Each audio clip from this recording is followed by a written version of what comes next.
Hey guys, Seattle Beats here. This is my life story. My life has been so hard, but so rewarding in its own way. Muscular dystrophy is a struggle at times, but it gives you a truly interesting perspective on life. But I've taken my hardships and turned a sad situation into a challenge to overcome. Today I'll be sharing my journey to defeating and overcoming what could have ruined my life. Most of you guys know me as Seattle Beats on Xbox and YouTube. Now, I honestly don't have the largest following on YouTube, but I have a really good supporter base on Xbox. A lot of people that watch my stuff regularly, real loyal subscribers, and I really appreciate you guys. But I've noticed that a lot of you guys really don't know a whole lot about what's behind the camera, behind the videos, behind the party chat. You just hear and see what you see online. Now, I'm a very social person in person. I've really told a lot of people, a summarized version of my life, help them understand what makes me happy whenever I'm limited with a disability as bad as muscular dystrophy is.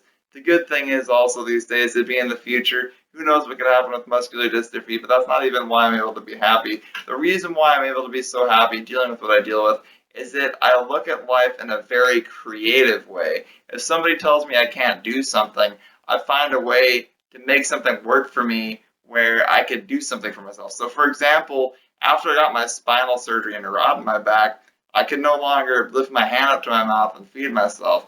But instead of giving up and stopping and saying that I can't feed myself, what I did is I found these gait belt things that are basically these tie down things. I got one of those breakfast tables you have in bed, and then I tie that table on top of this table, and then I rest my arm on top of it, and I'm able to feed myself. Now, if I wasn't being creative like that, I'd just be sitting here, never feeding myself, never have any sort of independence whatsoever. But I find a way to make it happen, even when people say it can't. You can't always just see what's given to you and give up if it feels like there's no other options. You got to make the options for yourself. When I was a kid and I was in school, obviously I can't be playing very many sports. Obviously, being in a wheelchair, you can't dribble a basketball very easily or play football or something. Obviously, that'd be pretty difficult. But I got myself involved out there. I found different sports that I knew I could be a part of. Some that were a little bit more hardcore. I'd get out of the way. But I try to play basketball. Somebody kind of guard them with the chair, drive around, be like a little guard. I couldn't shoot or anything, but I was able to kind of involve myself. The kids were able to see me as not just being some disabled kid, not trying anything. Getting myself out there and involved really gives you a sense of independence, and it's really hard to get independence when you're in a wheelchair because you rely on your parents so much. And thankfully, my mom did a lot for me and made it where I could rely on her and not have to worry about anything, and I could focus purely on trying to live my life the best that I could. She's a single mom because my dad's out of the picture and he really doesn't contribute very much, but she's a great parent. She basically takes the place of two parents and, makes me feel comfortable at home so I can focus on independence and, finding a way to be creative and find that independence and not make you feel quite as limited is basically how I'm able to be so happy dealing with what I deal with in my disability.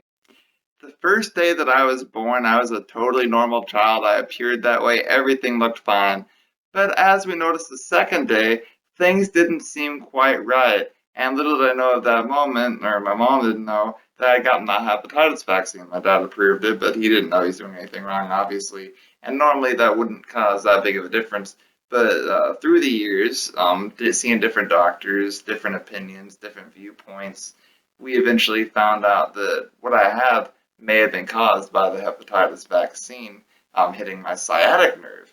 Because, when something like that happens, you wouldn't know right off the bat. It would take time to develop and cause problems. And also, kind of what made us look into different reasons for why I might have this is because this disability is supposed to come from the mom. It's because it's supposed to be a gene that the mom carries. But my mom doesn't carry the gene, but I still have the disability. Now, a lot of people would look back and be like, well, if the hepatitis vaccine caused that, I'm pissed. But don't do that. You can't change the past. Don't be angry about the past. Take the situation you have now and try to make the best out of it. Now, when you feel like things could have happened just a little bit differently and you'd be fine, it can be really hard. It can get you. I gotta admit, It's got to me a few times, but I've been lucky enough to have a parent at home that was always there for me in that time of need and to support me. And I understand that not everybody has that. And that's definitely sad. So I'm never going to compare my life to somebody else's, even though I'm disabled. Take this situation you have in life, whether it's bad or good, and if you're having a hard time looking at the positives, just know that if you look hard enough, you think about what you have in life, you can find it. So what I'm thankful for is having a mom that's always there for me, always supporting me when I need it. I'm able to be involved with online and go to college, get myself involved in society, and maybe make a difference in the future.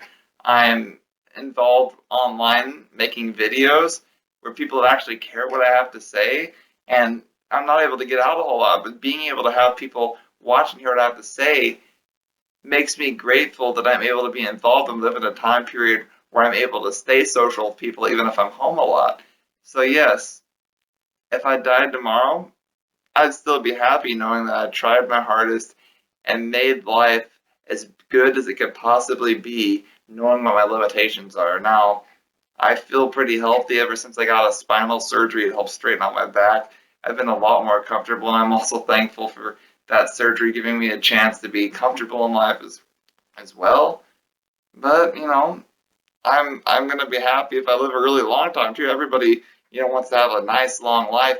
But I'm just saying, if things ended tomorrow, if things ended next week, I know that I tried my hardest to make my life great.